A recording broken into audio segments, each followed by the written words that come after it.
Hi, Crys. It's great to chat with you today. Good to talk to you too, Paul.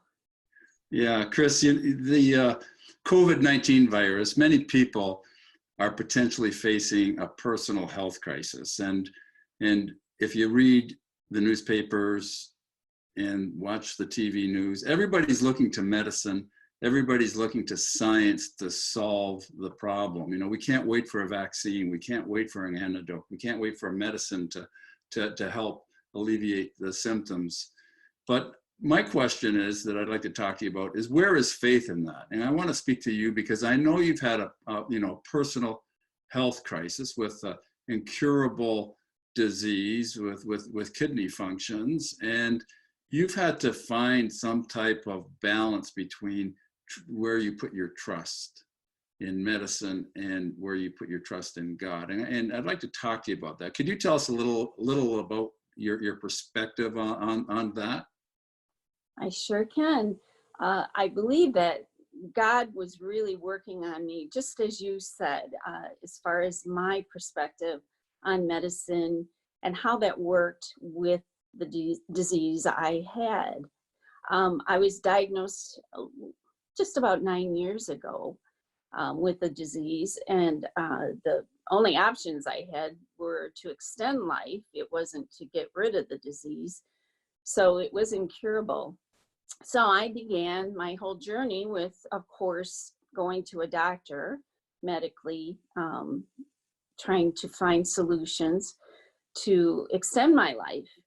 And I read everything I could find, even to the point of some articles, some things written by other people who were familiar with this disease, that there were things you could do to actually stop it. And one of the things was to change your diet, which I did. And I think you're pretty much aware of that.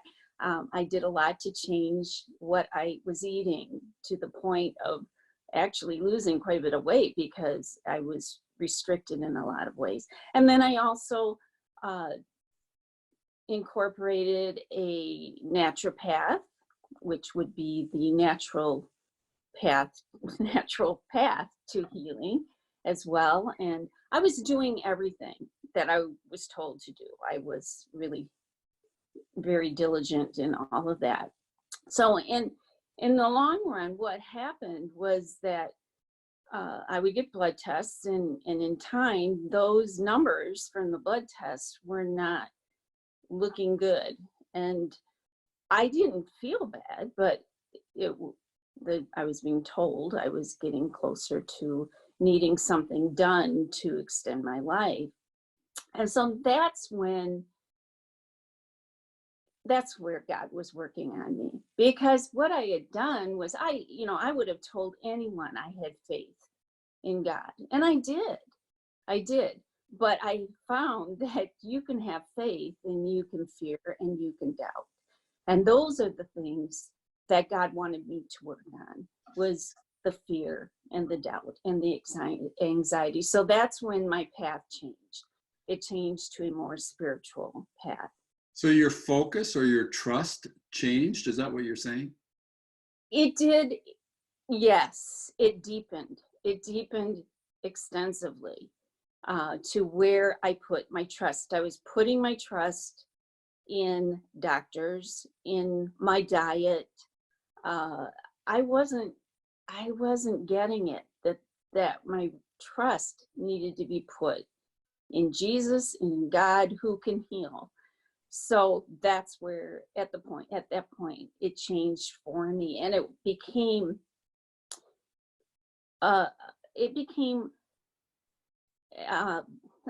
just understanding and whether or not I believed what I was reading in the Bible.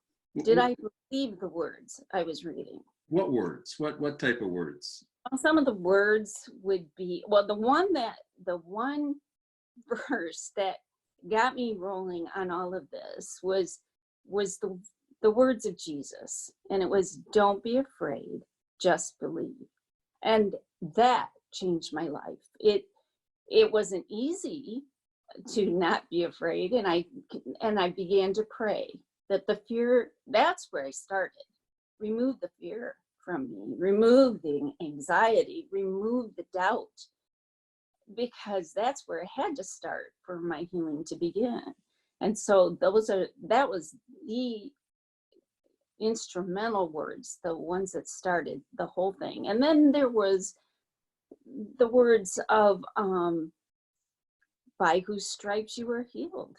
Yeah, there's a great verse.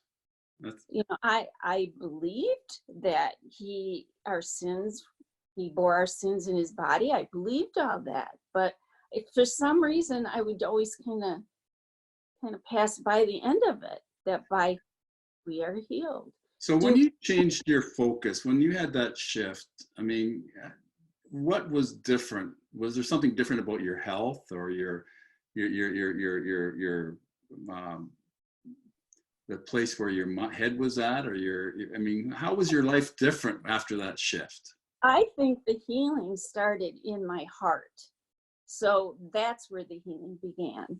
And then from that power, when we ask God and Jesus to live in us, that's the power that we're depending on, and the power that lives in us when God says that he will do exceeding abundantly above all that we ask by the power that's in us. Well, that's them dwelling in us, that power. So it started with my heart.